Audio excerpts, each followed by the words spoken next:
Welcome to the Apple Daily News. This podcast is created by generative AI. Today is September 24th, 2024, and we're diving into the latest happenings in the world of Apple technology.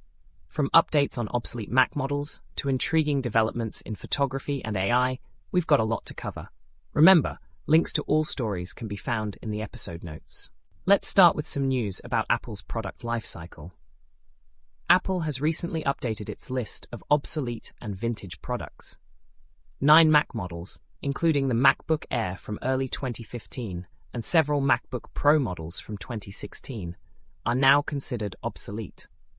This means they will no longer receive support or repair services from Apple, except for battery replacements, which can be serviced for up to 10 years from the last sale date. Additionally, 3 Macs have been classified as vintage, meaning they were sold between 5 and 7 years ago, and may still be eligible for limited repairs. This move comes as Apple gears up to launch new M4 Macs, highlighting its strategy to phase out older models while introducing new technology. In the realm of photography, Apple has taken a firm stance on maintaining the authenticity of images captured by its devices. Apple's Vice President of Camera Software Engineering emphasized that photos should represent real moments, contrasting with competitors like Google and Samsung, who use generative AI to enhance images. While Apple is developing AI features like cleanup to remove unwanted elements from photos, it insists these tools should not compromise the authenticity of the captured moment. This debate raises questions about the future of photography as AI capabilities evolve, and whether Apple can maintain its traditional values while competing in the market. Turning to future product releases, rumors are swirling about the iPhone 17 Air, expected to debut in 2025. This new model is anticipated to feature a thinner design, possibly made from aluminum, and a narrower dynamic island for Face ID. The display size is speculated to be slightly smaller than the iPhone 16 Plus, with support for ProMotion technology and an always-on display feature. The iPhone 17 Air is also expected to have a unique camera layout and enhanced photo quality with a 24-megapixel front-facing camera.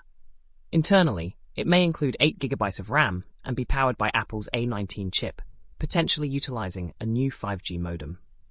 Despite its sleek design, the iPhone 17 Air might come with a higher price tag, as Apple aims to attract customers with its innovative design. Now, let's talk about some challenges with Apple's latest software updates. The release of macOS 15, named Sequoia, has led to significant networking issues for users relying on VPNs and antivirus software. Certain endpoint detection and response solutions, like CrowdStrike Falcon and ESET Endpoint Security, are causing network connection errors, resolved only when these tools are disabled. The problems seem to stem from incompatibilities with the new networking structures introduced in Sequoia. Users are advised to postpone upgrading to macOS 15 if they depend on EDR products, VPNs, or strict firewall configurations until these issues are resolved. In other software news, Apple's iOS 18 update has introduced AI features, including a recipe generator that has sparked concern among food bloggers and chefs. While AI-generated recipes offer convenience, there are worries about potential dangers and inaccuracies. Critics emphasize the importance of human touch in recipe development, noting that AI lacks the ability to taste and understand cooking nuances. Despite differing views, both sides acknowledge that AI can serve as a brainstorming tool rather than a complete replacement for human chefs. On a lighter note, the Smart TV Remote Control app is transforming smartphones into universal remotes compatible with major TV brands. The app offers an ad-free experience, allowing users to control their TVs seamlessly and access favorite apps directly from their phones.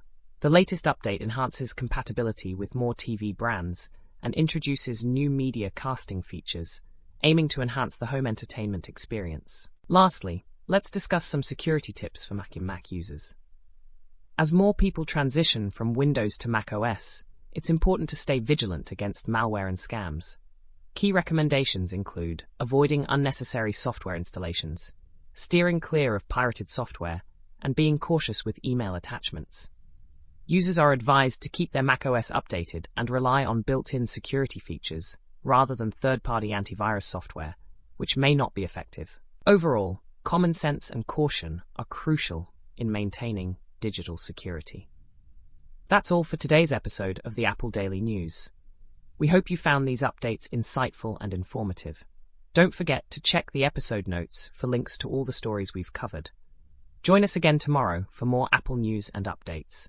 Until then, stay curious and keep exploring the world of technology.